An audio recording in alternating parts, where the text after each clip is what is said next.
Hello everyone, I am Priyanka Gaur. Welcome back to my channel learning with base. तो 5000 MCQ series में जो next questions है वो कर लेते हैं। 168 क्वेश्चन है, which of the following is not one of the satirical works of Ben Jonson. आपको यहाँ पर बताना है कि जो ये वर्क लिखे हुए हैं ऑप्शंस में, इन वर्क्स में से कौन सा ऐसा वर्क है जो सैट्रिकल वर्क नहीं है बेन जॉनसन का। तो ऑप्शंस देखते हैं। Every man in his humour, every man out of his humour, alchemist, none of the above. इसका आंसर है नन ऑफ द अबव, क्योंकि ये तीनों ही work, every man in his humour, every man out of humour, out of his humour और alchemist, ये तीनों ही वर्क बेन जॉनसन के हैं and these works are his comedies. Okay, next है 169th question. The Italian novella became common in English translation after the middle of the। आपको ये बताना है कि इंग्लिश ट्रांसलेशन में इटालियन नोवेला कब कॉमन हुए थे, मतलब इनका ट्रांसलेशन होने लगा था इंग्लिश में, और किस सेंचुरी में होने लगा था। 14th century, 15th century, 16th और 17th। तो इसका आंसर है option number C, 16th century में। नेक्स्ट क्वेश्चन है, which of the following Naples has been described as a place of more pleasure than profit, yet of more profit than pity। Naples एक ऐसा place दिखाया गया है जिसको ये कहा गया है that this place is more of a pleasure and profit. Okay, तो आपको ये बताना है कि इस प्लेस को ऐसा किस वर्क में डिस्क्राइब किया है और किस ऑथर ने डिस्क्राइब किया है। ऑप्शंस देखिए, Euphues by Lyly, Pandosto by Greene, option number C the adventures of Master F J by Gascoigne, and option number D Rosalynde by Lodge. तो इसका आंसर है यूफिस बाय लिली। यूफिस जो वर्क है जो लिली ने लिखा है, इस वर्क में यूफिस एक यंग मैन दिखाया गया है एंड ये रहता है एथेंस में। यूफिस जो है ही leaves his schooling for the temptation of Naples, क्योंकि नेपल्स एक ऐसा प्लेस दिखाया गया है जहाँ पर प्लेजर एंड प्रॉफिट देखने को मिलता है। ओके, और ये जो वर्क है यूफिस, इसी का एक और अल्टरनेटिव नेम है the anatomy of wit. Euphues जब नेपल्स जाता है, he falls in love and he betrays his best friend. तो इस तरीके का ये थीम है। चलिए, नेक्स्ट क्वेश्चन है 171। The unfortunate traveller bye Thomas Nash is a typical. आपको ये बताना है कि ये किस तरीके का नॉवेल है। ओके, इसमें क्या जॉनरा इन्होंने इनपुट किया है। ऑप्शंस देखिए, is it a love tragedy और पेस्टोरल रोमांस, रिवेंज प्ले और पिकारेस्क नॉवेल। तो इसका आंसर है पिकारेस्क नॉवेल। और एक चीज़ यहाँ पर मैं बताना भूल गई, ये जो वर्क है यूफिस जो लिली ने लिखा है, ये एक डाइडैक्टिक रोमांस वर्क है, डाइडैक्टिक। ओके, हम बात कर रहे थे द अनफॉर्चुनेट ट्रैवलर की। इसका भी एक और ऑल्टरनेटिव नेम है जो हमने प्रीवियस वीडियोस में कर लिया है, the life of Jack Wilton. Okay, तो आपको ऑल्टरनेटिव नेम भी पता होने चाहिए, इम्पोर्टेंट है। ओके, इसके बारे में भी थोड़ा सा हम डिटेल में बात कर लेते हैं। ओके, पिकारेस्क नॉवल का मतलब क्या होता है, जो हीरो होता है या जो प्रोटेगोनिस्ट होता है, ईदर मैन और women, they move from place to place. ये एक जगह से दूसरी जगह पर मूव करते रहते हैं, तो उस जर्नी को दिखाना इज़ पिकारेस्क नॉवल। एंड जो भी हीरो होते हैं, मैन या विमेन, उनके एडवेंचर को शो करना and how they live in society by their wit, तो इस चीज़ को शो करना। And it picaresque novel records the different episodes of their journey, जब वो एक प्लेस से दूसरे प्लेस पर मूव होते हैं, तो इन चीज़ों को रिकॉर्ड करना is picaresque novel. That is the unfortunate traveller, written by Thomas Nashe. 172 question है, the two gentleman in the work two gentleman of Verona are. आपको ये बताना है the two gentleman of Verona में टू जेंटलमैन किसके लिए refer किए गए हैं। यहाँ पर आप देख सकते हो टाइटल में टू जेंटलमैन ऑफ वेरोना, तो ये टू जेंटलमैन कौन है, आपको नाम बताना है। ऑप्शंस देख लेते हैं, Douglas and Calvin, Valentine and Proteus, Henry Bell, Davenant, Lovelace and Herrick. इसका आंसर है option number B, Valentine and Proteus. ये 2 इसमें जेंटलमैन दिखाए गए हैं। ओके, चलिए इसके बारे में भी थोड़ी सी डिटेल में हम बात कर लेते हैं। मैं एक बार कलर चेंज कर देती हूँ ताकि आपको चीज़ें समझने में आसानी हो जाए, क्योंकि यहाँ पर फिर एक ही कलर मिक्स मैच हो जाएगा। ओके, 2 जेंटलमैन ऑफ वेरोना, ये वर्क किसका है? शेक्सपियर का। ये एक कॉमेडी है।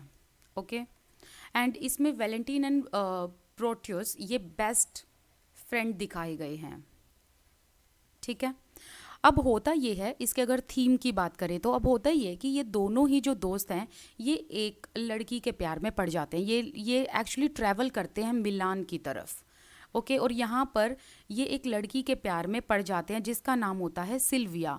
और जो ये सिल्विया होती है ये वैलेंटाइन से प्यार करने लगती है, लेकिन प्रोटियस फिर भी सिल्विया का पीछा करना नहीं छोड़ते हैं। He still pursues her by knowing the fact that she is in love with his best friend Valentine. तो यहाँ पर इसका थीम फिर शेक्सपियर ने दिखाया है किस तरीके से जो फ्रेंडशिप है वो डेवलप होती है। फ्रेंडशिप में इनफिडेलिटी करते हैं, लव में इनफिडेलिटी होती है, and there is conflict between love and friendship.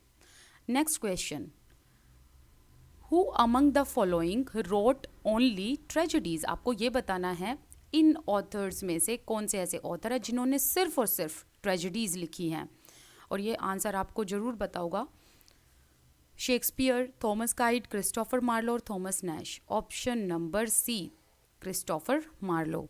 ये एक ऐसे इंग्लिश पोइट हैं जिन्होंने सिर्फ और सिर्फ ट्रेजेडीज ही लिखी हैं। कौन कौन से इनके वर्क हैं? Tamburlaine, Edward two, Jew of Malta, Dido that is queen of Carthage, and there are some other works as well. अब जो ये मैंने एक और वर्क बताया ना आपको, Dido that is the queen of Carthage, ये जॉइंट वर्क है।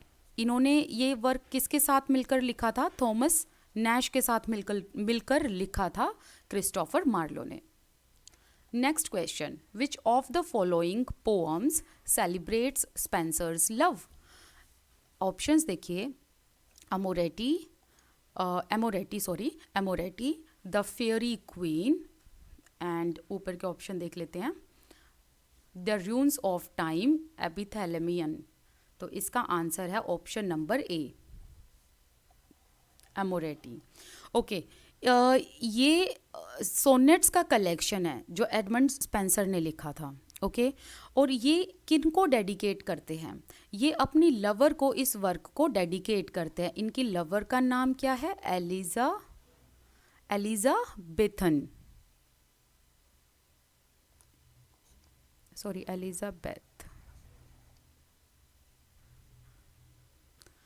एलिजाबेथ बॉयल को ये अपना वर्क, ये जो एमोरेटी है इसको डेडिकेट करते हैं, and this is a series of love dedicated to Elizabeth Boyle, and इनके साथ ये शादी भी करते हैं 1594 में। एंड एमोरेटी का जो मतलब है, इसका मतलब होता है क्यूपिड और लिटिल लव। ओके, चलिए नेक्स्ट क्वेश्चन देख लेते हैं। नेक्स्ट क्वेश्चन है 175, who among the following Shakespeare's fair vestal, Spenser's Gloriana, Walter Raleigh's, Cynthia? तो आपको ये बताना कि जो ये रेफरिंग नेम है, फेयर वेस्टल, ग्लोरियाना, सिंथिया, ये इन रिस्पेक्टिव ऑथर्स ने दिए हैं और किसको रेफर किया है by these names? English throne को, क्वीन मैरी को, या फिर क्वीन एलिजाबेथ को और ईव को? तो इसका आंसर है option number C is correct, Queen Elizabeth को। तो शेक्सपियर ने क्वीन एलिजाबेथ को एज अ फेयर वेस्टल, जिसका मतलब होता है अ ब्यूटीफुल वर्जिन, करके रेफर किया है। और किस वर्क में? Midsummer Night's Dream. स्पेंसर ने क्वीन एलिजाबेथ को ग्लोरियाना कहा है in his work Faerie Queene. Walter Raleigh ने अपने work the ocean to Cynthia, इस वर्क में वोल्टर रले ने जो टाइटल है सिंथिया, इसको किसके लिए यूज़ किया है? एलिजाबेथ के लिए यूज़ किया है। तो ओशन का मतलब क्या है? वोटर। सिंथिया कौन है? Moon goddess. तो यहाँ पर वोल्टर रिले कहते हैं जो मून गॉडेस है सिंथिया, इसका कंट्रोल है वोटर पर, टाइड पर. So in the same way Elizabeth who has been compared with Cynthia, she has control over Walter Raleigh. तो आप सोचेंगे यहाँ पर वोटर एंड वोल्टर किस तरीके से, क्योंकि यहाँ पर जो वोल्टर रले हैं उन्होंने अपने नाम वोल्टर को एज अ पन यूज़ किया है वोटर करके. ओके, नेक्स्ट क्वेश्चन है 176. The lunatic, the lover, the poet are of imagination all compact. अगर आप मुझे इंस्टाग्राम अकाउंट पर फॉलो करते हैं तो आपको पता होगा कि मैंने इस कोट को कुछ दिन पहले स्टोरी पर डाला था, क्योंकि ये कोट है ही इतना प्यारा जिसका मीनिंग मैं अभी आपको बताऊंगी. These words of Shakespeare have been extracted from. Shakespeare ने इन कोट को कहाँ से एक्सट्रैक्ट किया, मतलब आपको उस वर्क का नाम बताना है. Love's Labour Lost, Hamlet, Henry four, Midsummer Night's Dream. इसका आंसर है option number D, Midsummer Night's Dream. चलिए एक बार इस कोट का मतलब समझते हैं. लुनेटिक का मतलब क्या होता है? A person who has no logical mind, जिसे हम लेमन लैंग्वेज में पागल कह सकते हैं. लवर का मतलब क्या होता है? प्रेमी, जो किसी से प्यार करता है. यहाँ पर अगर मात्राएं गलत हो जाए तो एक्सक्यूज़ मी, क्योंकि मात्राओं में थोड़ी सी गलती हो सकती है. ओके, तो प्रेमी कौन है? आई थिंक प्रेमी will be right down as, no this is the correct. हाँ, पोइट कौन होते हैं? कवि. ओके, तो लुनेटिक जो है, लुनेटिक होते हैं पागल, लवर होते हैं प्रेमी, पोइट होते हैं कवि. तो इन तीनों में ही आपको लॉजिकल माइंड नहीं देखने को मिलेगा. क्यों? क्योंकि जो पागल होते हैं उसके अंदर तो वैसे ही जो है वो अपनी पागलपंती में झूमा रहता है. अगर लवर की बात करें, जो प्रेमी होता है वो किसी से प्यार करता है तो वो बियॉन्ड लॉजिक जाकर प्यार करता है. कहते हैं ना कि प्यार तो अंधा होता है, love is blind. So in the same way poet की अगर हम बात करें, वो किसी भी चीज़ में से अपनी इमेजिनेशन के द्वारा कुछ भी पेजेस पर उतार देते हैं. ओके, और उसमें फिर वो लॉजिक नहीं लगाते. तो इन the same way lunatic, lover and poet, these three has one common factor. The common factor is wild imagination. इन तीनों के अंदर wild imagination होती है. Okay, and due to this wild imagination they may see things that do not exist and they may create something out of nothing. मतलब ये तीनों के पास इतनी वाइल्ड इमेजिनेशन होती है कि ये जो चीज़ नहीं भी एग्जिस्ट करती उन चीज़ों को देख लेते हैं and they can make anything out of nothing. Next है 177th question. Sidney's apology for poetry is an answer to. Sidney ने ये वर्क एक रिस्पॉन्स में लिखा था. किसके रिस्पॉन्स में लिखा था? Thomas Nashe, Plato, Stephen Gosson या Aristotle. Option number C is correct, Stephen Gosson, जो कि पिरिटन एरा से बिलोंग करते हैं. और क्यों लिखा था? क्योंकि स्टीफन गॉसोन ने कुछ पोइट्री के अगेंस्ट लिखा था. Stephen Gosson made some charges on poetry by saying, Stephen Gosson ने कहा that poetry is the wastage of time, it is mother of lies, it is nurse of abuse, it corrupts people. तो इस वजह से Sydney ने Stephen गॉसोन के response में लिखा apology for poetry. So this work is the reaction against the attacks made on poetry by Puritan Stephen Gosson. And Sidney apology for poetry में क्या लिखते हैं? सिडनी अपॉलजी फॉर पोइट्री में poetry को praise करते हैं by saying that poetry is the source of knowledge, poetry civilise society, poetry maintains morality, poetry avoid violence and so on and so forth. इस तरीके से बहुत सारे ऐसे प्रेजेस किए जाते हैं बाय सिडनी. नेक्स्ट है 178th question. Who is referred to as a pioneer of picaresque novel in English. Pioneer कौन है पिकारेस्क नॉवल के, वो आपको बताना है. Thomas Kyd, Thomas Nashe, Greene और लिली. इसका आंसर है option number B, that is correct, Nashe. Thomas Nashe जो है, जिनका ये वर्क था ना the unfortunate traveller, that is the first picaresque novel in English. Next है who popularized the inductive method for arriving at through his Novum Organum. Novum का मतलब क्या है? न्यू. ऑर्गेनम का मतलब क्या है? मेथड. तो इसमें इंडक्टिव मेथड को यूज़ किया है. किसने किया है? Ben Jonson, Francis Bacon, option number C Addison and Steele, या फिर डॉक्टर जॉनसन. तो इसका आंसर है option number B, Francis Bacon, जो इंग्लिश एसेइस्ट रहे हैं, who is the father of English essayist.